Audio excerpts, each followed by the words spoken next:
Hey, what's up everybody? It's Rick. This is Rick from Rick's Best Builds. Today we are going to be leveling this fridge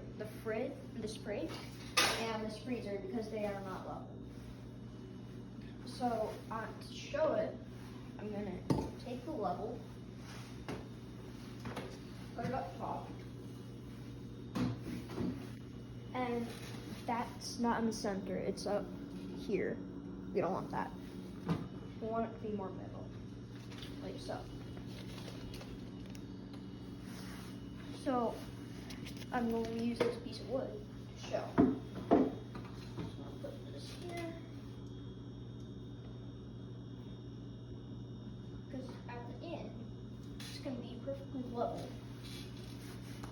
Let's get started. Okay, so we just finished leveling the fridge. Come take a look. It's basically perfectly level, or as good as we can get it. We had to put some paper at the foot of this one because the foot was up in the air. I'll show you this one. It's about the same.